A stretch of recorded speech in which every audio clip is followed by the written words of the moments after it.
인터넷에서 재밌는 글을 봤습니다. 신성 로마 제국이요?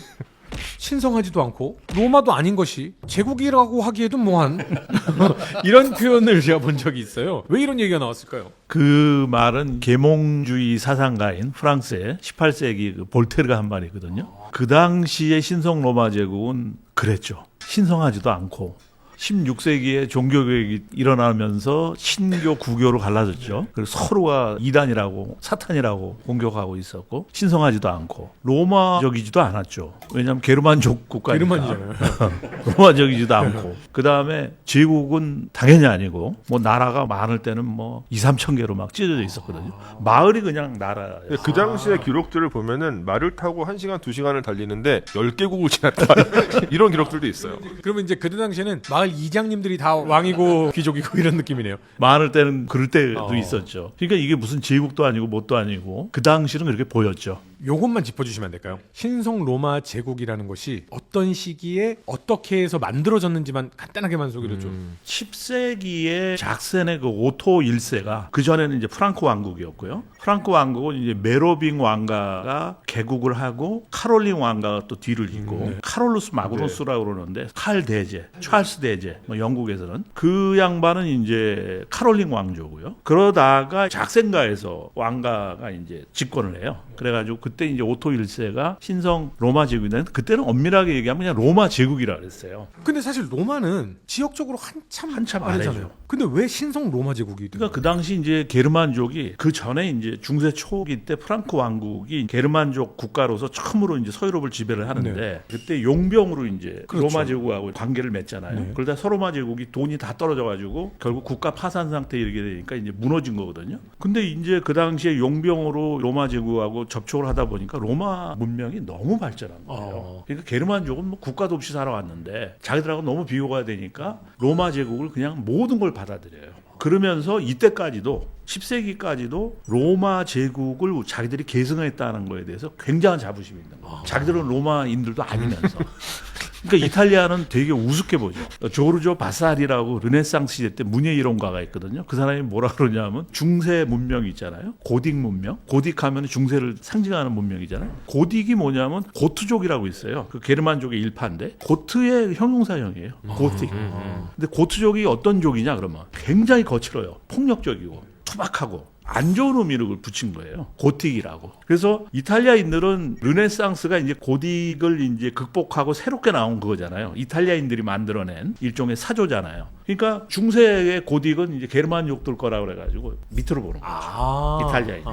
그런데 반대로 이제 독일인들은 이탈리아 로마 제국하면은 자기들하고 자꾸 이렇게 동일시하려고 그러는 거예요. 갖다 붙이려고 하는 거예요. 계승자라 이거죠. 그러니까 일종의 어떤 역사적인 컴플렉스가 있었던 것 같고 그 게르만인들은 그래서 그걸 극복하기 위해서 정신 승리 차원에서 로마를 갖다 붙인 게 아닌가. 다른 유럽 국가들도 그랬겠어요. 쟤들은 왜 자기네가 로마라고 하는 거야? 근데 이게 보시면은 로마라 이름만 안 붙였을 뿐이지 다들 로마를 추구해요. 사실 영국도 마찬가지고. 지금도 왜 유럽 국가들 가면 다 로마의 뿌리를 이용한 것처럼 맞아요. 하잖아요. 예. 심지어 미국도 그러지 않습니까? 미국도 그렇죠. 워싱턴 보세요. 워싱턴. 그 로마 돔이잖아요. 프랑스 팡테온처럼. 갑자기 제가 볼 때 가장 황당한 로마가 있는데요. 황당한 로마가 또 있어요? 중국에 있습니다. 중국에 로마가 예, 있어요? 중국에 로마 마을이 있습니다. 왜요? 왜냐면 이게요, 감숙성 저기 서쪽에 보면요, 리치엔이라는 마을이 있는데요. 거기 사람들 되게 생긴 게 좀 서양 사람처럼 생겼어요. 그래가지고 그 사람들이 로마의 구대들이 일파가 사라지는 일이 있었는데 그 일파가 흘러서 그쪽으로 갔다고 바로 똑같지 않는 로마랑 실제 뭐 거기서 전쟁을 했는데 이제 왜 귀갑진이라고 하는 걸 썼는데 사실 그건 되게 일반적인 명사인데 그걸 그 로마 특유의 테치도라 갖다 붙여가지고 선교사 집안에 있던 어떤 군이 그런 주장을 했었어요, 미국에서. 근데 사실 그때만 해도 고고학도 없었고 재밌네 하고 넘어가는 설이었는데 그걸 또 이제 한동안 중국이 서양을 되게 엄청 좋아하고 그러니까 이게 관광 자원이 된 거예요. 그래가지고 그 마을에서 매년 로마인처럼 옷 입고 카퍼레이드도 하고 지금도 있어요. 보면 생긴 게 완전히 이태리처럼 좀 생긴 게 꽤 있어요. 거기가 근데 이제 중국인들이에요? 그게 이제 강족인데 중국이라고 하는 말 자체가 얼마나 어폐가 많냐면은 한족만의 중국이 아니라 서북지방, 섬서성이나 감수성만 되면 거긴 이미 원래부터는 우리가 알고 있는 한족이 아니었지 않습니까? 그러니까 강족들은 원래부터 인도 유러피안 계통이 있었고 그래서 너무 닮은 사람들이 많은 거예요. 그래서 이제 DNA를 해봤죠. 관계가 있을 리가 없죠.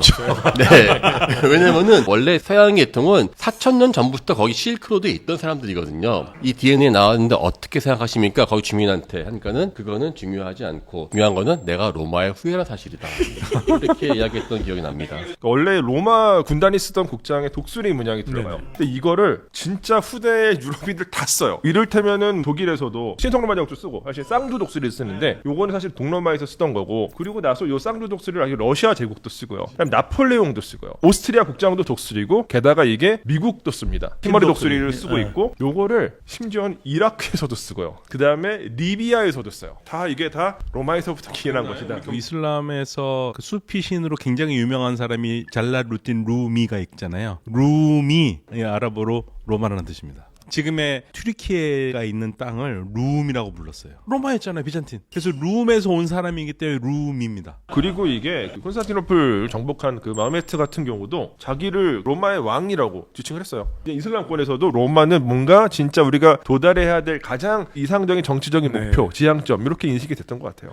근데 로마는 좀 그럴 만한 시대적인 것도 있고 그리고 워낙 정치 체계나 제도적이나 너무나도 잘 만들었으니까 그런데 야, 얘네는 왜 이 나라를 이렇게 얘기하지? 라고 하는 독특한 나라들이 또 있어요. 사실 이슬람권에서는 가장 입에 많이 오르는 게 지금 페르시아 제국이죠. 페르시아라고 하면은 끌어당기는 힘이 있어요. 왜냐하면 우리가 인류 역사에서 제국의 시초를 페르시아 제국이라고 보거든요. 그래요? 네, 페르시아가 통일을 했고 제국의 표본이에요, 표본. 진정한 제국의 시작이 페르시아부터 시작합니다. 그럼 로마도 페르시아 제국의 어떤 영향이 좀 있었을까요? 한참 후대죠. 그리스인들이 가장 싫어했지만 좋아하고 무서워했지만 본받으려고 했던 나라가 페르시아예요. 그리스는 항상 페르시아하고 그렇죠. 가장 가까운 곳에 예, 있었으니까. 그렇게 싸웠으면서도 페르시아를 굉장히 존경을 했거든요. 그런 제국의 영향권을 받던 그리스와 그리고 결국은 그 옆에 있던 로마하고 이게 이어져서 로마 제국이라는 것이 또 그렇죠. 탄생할 그래서 수 있었다. 지금도 이제 이란 사람들은 그 페르시아 그 영광을 잊지 못하죠. 그리스 철학을 이야기할 때 우리가 보통 철학사에서 보면은 소크라테스, 플라톤, 그리스부터 시작을 하잖아요. 그렇죠. 그런데 그 작은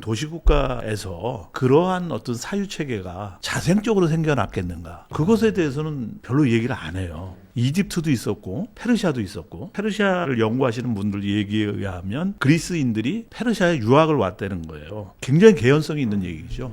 여기가 제국이고 우리가 중국 문명의 영향을 받았듯이 큰 나라로부터 문명이 이제 작은 나라로 이렇게 흘러가는 거잖아요. 근데 우리가 그리스 철학을 얘기할 때 꼭 자생적인 것처럼 얘기를 한다는 거죠. 마치 거기가 시초인 시초인 철학의 것처럼. 시초인 것처럼. 예. 그 페르시아도 사실 이 근동 그 고대 메소포타미아 역사를 놓고 보면은 사실 굉장히 신흥 강자거든요. 약간 뭐 조금 비약해서 얘기하면 약간 근본 없는 세력이 결국에 통일을 해서 사실은 교양리를 받게 된 것이고 그렇죠, 그렇죠. 그래서 사실은 역사를 보면 이게 사실 페르시아는 원래 또 메디아라고 하는 지역의 한 부분이었었고 이 메디아도 사실은 메소포타미아 이 본토 뭐 바빌로니아나 이쪽에서 보면 약간 이제 그 오랑캐 같은 느낌이 되는 세력이었어요. 그래서 페르시아의 왕들도 그거를 극복하기 위해서 가장 중요하게 여겼었던 것이 이 바빌론이라고 하는 정말 근본이 있는 이 도시를 장악하는 게 중요했어요. 그래서 항상 이 페르시아 왕들도 자신에 대한 호칭으로서 바빌론의 왕이라는 하는 호칭을 씁니다. 제가 봤을 때는 이게 서방에서는 로마의 왕이라고 하는 호칭이 정말 근본을 주장하기 위한 어떤 그 소재가 되었다라고 한다면 이제 근동 지역에서는 바빌론의 왕이라고 하는 호칭이 또 그렇게 사용됐었습니다.